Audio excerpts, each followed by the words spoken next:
Nearly 35 years later, the scene remains as vivid in my memory as if it had happened minutes ago.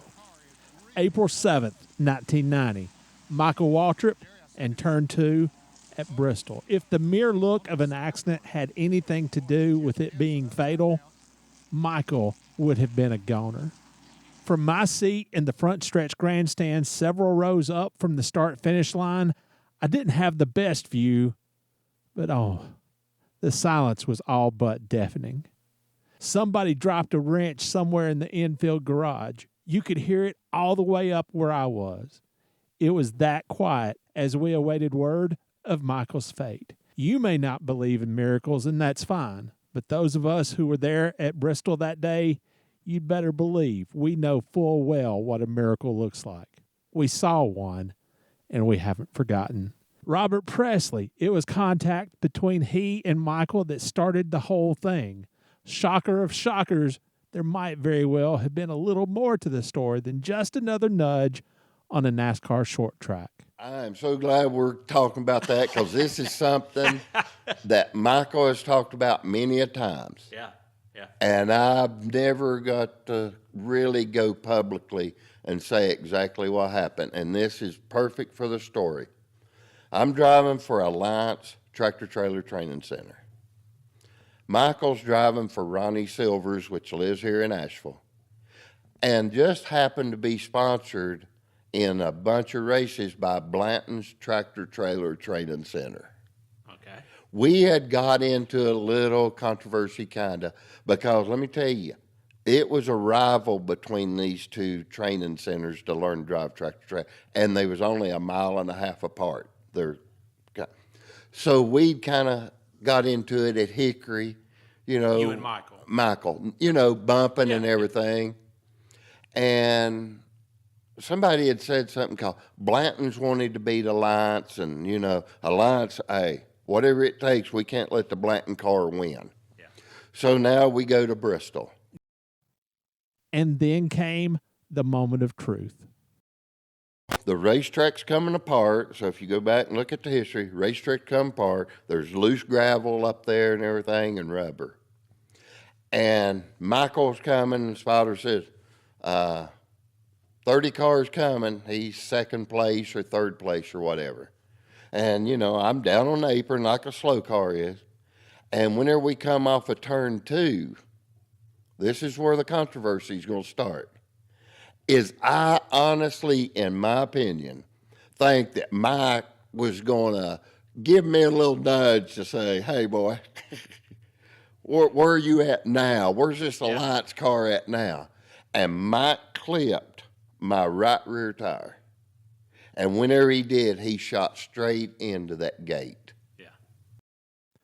Imagine what it must have been like for Robert to glance at his rearview mirror and see the explosion of Michael's car, and then to try to deal with those images when the race was red flagged moments after the impact. And I seen it hit, and I thought, wow, what is it? Am I delirious? Did I just witness what I seen in the mirror? And, we didn't come back around. They red flagged that race. And I'm looking, and everybody's staring at me like, what in the heck just happened? Yeah. And then somebody says, hey, Robert, that wasn't your fault. And so we get out of the car, and I look over there, and I see all this. And, I almost wanted to throw up. I was sick seeing the body parts here, motors here. And I knew he was dead. And then Micahel rolled by on a golf cart, awake, alert, and his body intact. A little bit of confusion, but that's probably not too unusual. Can't really tell you what happened. I know that we got spun out earlier and then was passing Robert Pressley on the outside, best I remember, and he ran us up into the wall. But tell Mom and Dad Daddy's not doing too good either, but I think I'm all right, and we'll go home, get a good night's rest tonight, and try to figure out somebody to help us get through those 500 laps tomorrow. Well, you need to rest up because, baby, let me tell you, you ain't going to believe the pictures you're going to see when you see that. We're sitting there in the red flag, and they're cleaning it up. And here comes Micahel on a golf cart going to the infield. And let me tell you, what hurt watching that wreck did not hurt as bad as Michael staring me down as he went by, and we wasn't 20 foot apart. And I was so relieved he was alive that I never thought about any controversy. And he never said a word. He just stared as he went by on that golf cart. And I felt so much better because I knew it wasn't my fault or anything. Later on, I heard Michael on a podcast tell somebody, say, I wanted to go over there and whoop him, but I knew how tough them old Asheville boys was. They told me. To this day, the two drivers have never discussed their long-ago Bristol run-in, or anything else for that matter.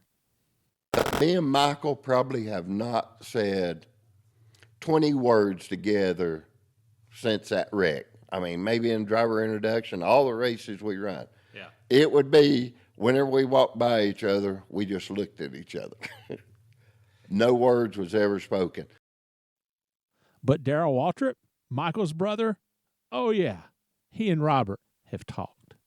But later on, his brother, Darrell, told me, he said, you about killed my brother. And I said, Darrell, and this is probably the most conversation we ever talked about it.